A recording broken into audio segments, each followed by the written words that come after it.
rose from the sands of the desert with a dream, a free Libya, a powerful Africa. He wore sunglasses and carried a golden pistol. He ruled with charm, fire, and fear. For 42 years, Muammar Gaddafi was Libya. And when he fell, he didn't just bring down a regime, he shattered a nation.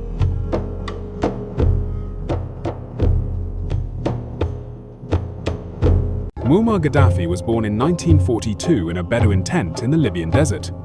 He came from nothing, no palace, no schooling beyond a dusty classroom under the sun. As a boy, he watched his country rich in oil ruled by a king who bowed to Western powers. He studied revolution. He read about Nasser of Egypt, about Che Guevara, and he dreamed not of wealth, but of power and change.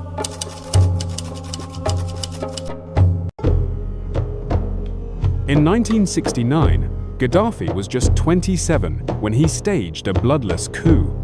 King Idris was out of the country. Gaddafi and his free officers seized control. He abolished the monarchy, nationalized the oil, told the West to get out. Libyans cheered. A new era had begun.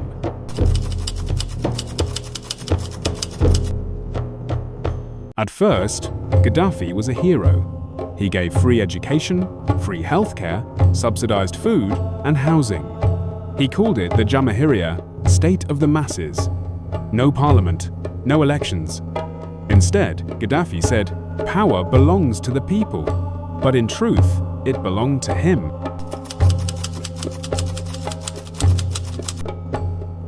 As the years passed, Gaddafi grew unpredictable. He outlawed political parties, jailed dissenters.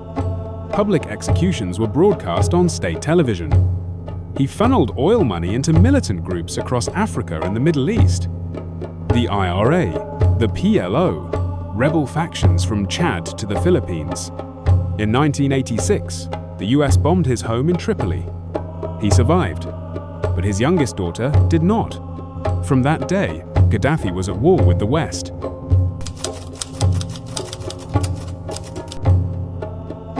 He styled himself as brother leader, lived in a Bedouin tent even while visiting the United Nations, traveled with a female-only bodyguard unit, and published a bizarre political manifesto, the Green Book.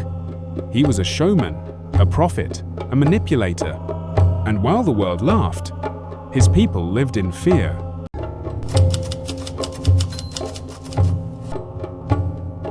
In the 2000s, things changed. Gaddafi gave up his nuclear program.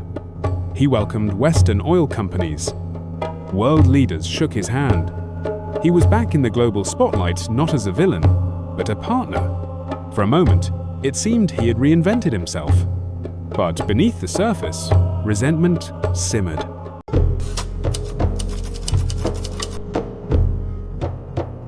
In 2011, the Arab Spring ignited revolts across the Middle East. In Libya, protests erupted in Benghazi. Gaddafi responded with tanks, snipers, and fire. But this time, the world responded. NATO jets rained bombs. Rebels advanced. His power crumbled. On the 20th of October, 2011, Muammar Gaddafi was captured, beaten, and killed in the streets of Sirte. A man who once ruled with golden thrones died in a sewer pipe.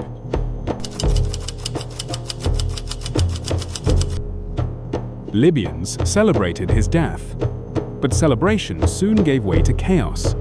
Without Gaddafi, the country fractured. Militias rose. Cities turned into war zones. A nation once united by fear was now divided by fire.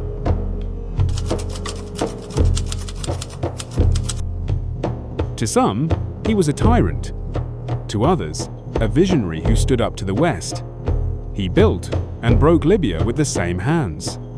For 42 years, he was the sun and the shadow of his country. And when he died, he left behind no successor, only questions.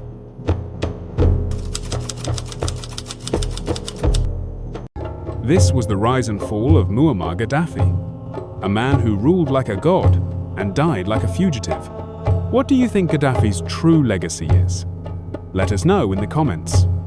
Subscribe for more real stories of power, betrayal, and history's turning points.